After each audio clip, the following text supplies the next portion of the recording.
औज़ुबिल्लाहि मिनश्शैतानिर्रजीम बिस्मिल्लाहिर्रहमानिर्रहीम अल्लाहुम्मा सल्लि अला सय्यिदिना मुहम्मदिन व अला आलि सय्यिदिना मुहम्मदिन व बारिक वसल्लिम वसल्लि अलैहि। अस्सलाम वालेकुम माय यूट्यूब फैमिली, कैसे हैं आप सब लोग? ठीक ठाक हैं, खैरियत से? उम्मीद करती हूँ आप सब लोग ठीक ठाक होंगे। अल्लाह पाक आप सबको अपने हिफ्ज़ व अमान में रखे और सेहत तंदुरुस्ती दे। जी जनाब, तो आज आ गया है जी चरगा रोस्ट। ये मेरे पास लेफ़्ट ओवर है, ये बचा हुआ है। बची हुई चीज़ों को किस तरह यूटिलाइज़ करना है, ये आइडियाज़ जो हैं ये एक बहुत यूनिक हैं, अच्छे हैं। आप अपनी चीज़ को बिल्कुल भी वेस्ट नहीं करते।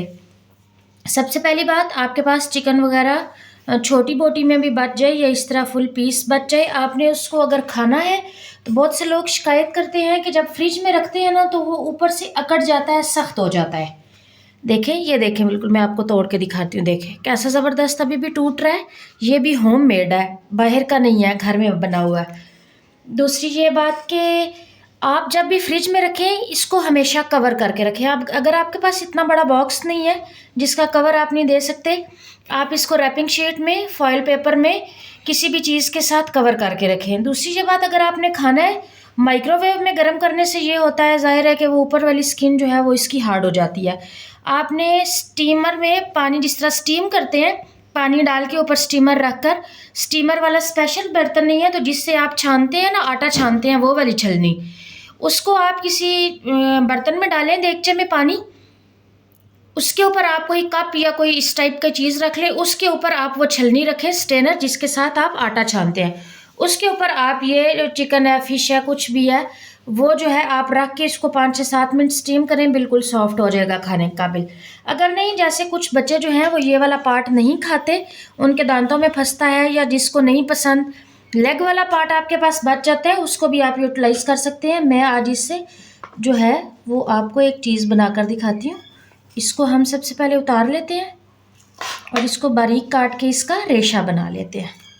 देखिए, पास्ते में डाल लें, रेशेदार कबाब बना लें, सैंडविचेस बना लें, ठीक है, चिकन डोनट्स बना लें, कुछ भी बना लें, आपका ज़बरदस्त किस्म का। देखिए ये अच्छा खासा फुल एक जो है वो चेस्ट पीस है, बहुत ज़्यादा इसमें देखिए मीट होता है। तो मैंने सोचा आप लोगों को इसकी भी रेसिपी जो है वो बताती हूँ। इसलिए मैं पहले सबसे इसको कट कर लेती हूँ। देखिए किस कदर जी, ये गाइस देखें, बिल्कुल मैंने हाफ फिले, अभी इसका ये जो है विंग वाला पार्ट वो रहता है, मैंने ये वाला इसको कर लिया। देखिए अच्छा खासा मीट निकल आया। ये वाला जो पार्ट है अभी ये बाकी है, इसको भी मैंने कहा पहले एक रेसिपी बना के आपको आइडिया दे दूं, मैं इसको भी इस तरह ही बाद में यूज़ कर लूँगी। अब हमने इसके साथ ले लिए हैं जी उबले हुए आलू, यानी कि हम कटलेट्स बना रहे हैं। ये देखें, इसको बेशक आप जो जब मैश करेंगे आलूओं के साथ तो इसने वैसे भी हो जाना है। अब आपने स्पाइसेस का बहुत ख्याल रखना है। इसमें तो अपने स्पाइसेस ज़बरदस्त हैं, जिसमें मैंने बस 3-4 जो है बेसिक स्पाइसेस लिए हैं। नमक, दड़ा मिर्चें, ये अजवाइन है, और ये हमारे पास आ गया धनिया। ये इधर मेथी है, ये स्प्रिंग ऑनियन है, और ये दूसरे जो आम प्याज होता है उसको बारीक हमने चॉप कर लिया है। आप ये सारी चीज़ें मिक्स करके अपने स्पाइसेस को चेक कर सकते हैं। आप फिर और डालें, ये नहीं कि इधर आप स्पाइसेस बहुत ज़्यादा कर लें तो फिर आपसे कटलेट्स जो हैं बहुत ज़्यादा स्पाइसेस हो जाएं, उनमें तो आपके बच्चों से या आपसे खाए ना जाएं। तो एक लिमिट होती है ज़ाहिर है मसालों की भी। तो इसमें बहुत अच्छा स्पाइस है मेरे पास चिकन में, इसलिए मैंने बिल्कुल आलू के हिसाब से, आलू बॉयल करते टाइम भी मैंने हल्का सा नमक डाला है।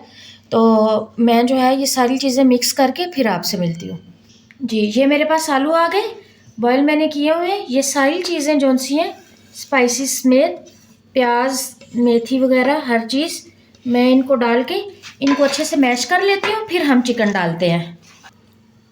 जी गाइस, तो ये देखें हमारा कितना ज़बरदस्त हरा भरा सा आलू का मिक्सचर रेडी हो गया। अब हम इसमें जो है वो चिकन जो हमने किया है उसको हम मिक्स कर लेते हैं इस तरह। देखें अच्छी खासी क्वांटिटी बन गई है। आप कबाब बना के फ्रीज़ करें, जब ज़रूरत हो, टी पार्टी हो, अपने घर का खाने का दिल है, पुलाव बने उसके साथ, बच्चों को लंच में देने हैं उसके साथ आप बनाएं और इन्जॉय करें। जी गाइस, तो ये देखें इधर हमारा ये मिक्सचर अच्छे से रेडी हो गया। इधर आप चेक करें ज़रा, आप ये देखें बटर पेपर स्लैब के ऊपर, पहले मैंने नीचे ये देख लें इस तरह, नीचे मैंने ऑयल लगाया, ऊपर ये मैंने बटर पेपर लगाया। अब ये वाला जो मिक्सचर है हम इसके ऊपर डाल देते हैं अच्छी तरीके से। हाथों को आपने दोबारा से ग्रीस कर लेना है क्योंकि ये चिपकेगा वगैरह। इस तरह करके आपने इक्वली इस बैटर को इस मिक्सचर को अच्छे तरीके से, बस जितनी जितनी ये है बटर पेपर उसी हिसाब से आपने इसको फैला लेना है। ये देखिए ये लंबा ज़्यादा है और चौड़ा ज़ायरा कम है, तो मैं इसी हिसाब से इसको इसके यूँ आपने कहीं से मोटा कहीं से पतला जो है वो आपने नहीं करना, बराबर इसको यूँ फैला लेना है आहिस्ता आहिस्ता। देखिए इधर हमने ये सारा इस तरह फैला लिया है। बटर पेपर को आप इस तरह करेंगे, उठा लेंगे। इधर नीचे हम एक ट्रे ले लेते हैं इस तरह। अगर आपको पहले बटर पेपर ट्रे में रखना है तो आप लगा सकते हैं, मुझे तो इस तरह इजी लगता है। मैंने इस तरह करके इसको 15-20 मिनट फ्रीज़र में सेट होने के लिए रखते हैं। जी गाइस, तो ये देखिए ये हमारा अच्छे से सेट हो गया, फ्रीज़ नहीं हुआ, हल्का हल्का बस जो है ना वो सेट हो गया ताकि इसकी शेप अच्छी से बन सके। इसको हम निकाल के नीचे मैं दोबारा स्लैब में रख लेती हूँ। इसको हम ये देखिए इस तरह 2 पार्ट्स में कर लेते हैं, ठीक है। ये देखिए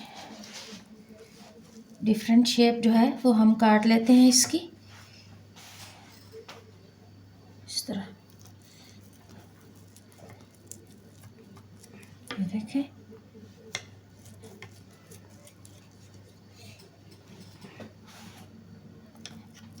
इस तरह हमारा हर पीस ट्रायंगल शेप में आएगा।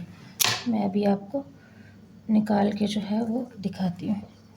जी ये गाइस देखें, ये हमने वो वाली शेप्स निकाली है। इधर मैं जो है वो दूसरी भी जो है वो दूसरी तरह आपको काट के दिखाती हूँ, जिस तरह आपको इजी लगे आपने उसी तरह कर लेना है। ये देखें इस तरह कर लिया आपने। ये देखें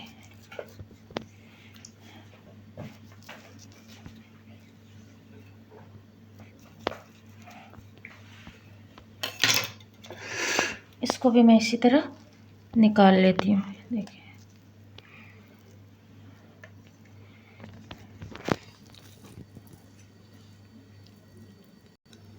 जी गाइस, तो ये देखें ये वाले भी हमारे रेडी हो गए हैं। ये भी सिंपल एग में डिप करके हम इनको फ्राई कर लिए हैं। कुछ मैं ये शेप फ्राई कर लेती हूँ, कुछ ये वाली कर लेती हूँ। जी गाइस, तो ये देखें ये कोई चीज़ भी हमारी बीच में कच्ची नहीं, जिसको हमने बहुत कोई टाइम लगा के कुक करना है। आपने सिर्फ जो है वो अलट पलट करते हुए इसका अच्छा सा गोल्डन ब्राउन कलर दे देना है और इसको हमने देखिए इस तरह से टर्न कर लेना है। मैंने क्रम्स नहीं लगाए। अभी मुझे किसी ने मैसेज किया था कि आप हमेशा जो है वो क्रम्स लगाती हैं, अगर क्रम्स ना हो तो मैंने सोचा ऐसी कोई बात नहीं है कि क्रम्स नहीं है तो आप किसी चीज़ की कोटिंग नहीं कर सकते। मैंने सिंपल एग लगाया है और उसके साथ भी आप ज़बरदस्त बना सकते हैं। ये देखिए जी ये गाइस, तो देखिए ये हमारे जिस तरह सैंडविच शेप होती है ट्रायंगल शेप उसमें बन गए हैं। ये आप इस तरह ब्रेड में भी आप इजीली लगा सकते हैं, जो दूसरे लंबे बन्स होते हैं बर्गर बन्स उनमें भी लगा सकते हैं। आप पराठा बनाकर उसमें करके रोल बीच में डिफरेंट वेजिटेबल्स साथ मैंने आइडिया के तौर पे थोड़ा सा सैलेड किया है। वैसे भी सेहत के लिए भी अच्छा है, साथ लें ग्रीन चटनी के साथ मैंने ही सर्व किया। उम्मीद है आपको रेसिपी पसंद आई होगी। नेक्स्ट भी लेफ़्ट ओवर जो मील होगा उसके साथ आपको रेसिपीज़ बनाना इंशाल्लाह मैं बताऊंगी साथ साथ। चैनल को सब्सक्राइब लाइक शेयर करना मत भूलिएगा। मिलेंगे इंशाल्लाह नेक्स्ट रेसिपी के साथ। अल्लाह हाफिज़। निगहबान।